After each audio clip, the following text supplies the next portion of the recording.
ကျန်းမာရေးအာမခံ၃မျိုးအကြောင်း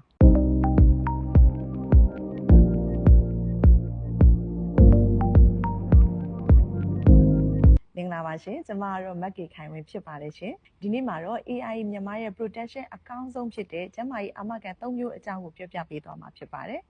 One Health Solution ကျန်းမာရေးအလုံးစုံအာမခံကျန်းမာရေးတစ်ခုခုချို့ယွင်းလို့ဆေးရုံတက်ရတာမျိုးမတော်တဆထိခိုက်လို့ခွဲစိတ်ရတာမျိုးတွေအတွက်ငွေကြေးအရာစိတ်ပူစရာမလိုရအောင်ကာကွယ်ပေးတဲ့အာမခံအမျိုးအစားဖြစ်ပါတယ်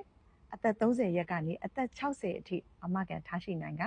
အသက်80အထိအကာအကွယ်ပေးပါတယ်ပြည်တွင်းမှာသာမကပြည်ပမှာပါဆေးကုသမှုခံယူနိုင်ပါတယ် AI ရဲ့ Critical Illness Care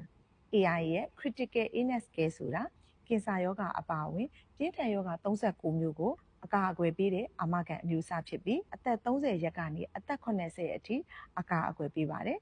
AI ရဲ့ Cancer Care အပိုထပ်ဆောင်အနေနဲ့ဝယ်ယူရတဲ့အာမခံအမျိုးအစားဖြစ်ပါတယ်အခြေခံ policy ဥပမာကျန်းမာရေးအာမခံအသက်အာမခံတို့နဲ့တွဲဖက်၍အပိုဆောင်အကာအကွယ်အနေနဲ့ရယူနိုင်ပြီးအာမခံပေးသွင်းငွေအနည်းငယ်ဖြင့်ကင်ဆာရောဂါကုသစေများကိုအကာအကွယ်ရနိုင်တဲ့အာမခံအမျိုးအစားဖြစ်ပါတယ်ကျန်းမာရေးအာမခံရှိခြင်းဟာလူတိုင်းအတွက်အရေးကြီးပြီးမျှော်လင့်တဲ့ကျန်းမာရေးပြဿနာတွေဖြစ်လာတဲ့အခါငွေကြေးအရာစိတ်ပူစရာမလိုပဲဆေးကုသမှုကိုအကောင်းဆုံးခံယူနိုင်တာကြောင့်မိမိမိသားစုအတွက်ကြိုတင်စီစဉ်ထားတဲ့အာမခံအစီအစဉ်တစ်ခုဖြစ်ပါတယ်နောက်ထပ်ကျန်းမာရေးအာမခံနဲ့ပတ်သက်တဲ့အကြောင်းအရာများကိုသိလိုတာများရှိရင်မေးမြန်းလိုတာများရှိရင်ဆက်သွယ်မေးမြန်းနိုင်ပါတယ်ရှင်အားလုံးပဲကျန်းမာပျော်ရွှင်တဲ့ဘဝကိုပိုင်ဆိုင်နိုင်ကြပါစေနောက်ထပ်ဗီဒီယိုတွေမှာပြန်လည်တွေ့ကြတာပေါ့နော်ကျေးဇူးအများကြီးတင်ပါတယ်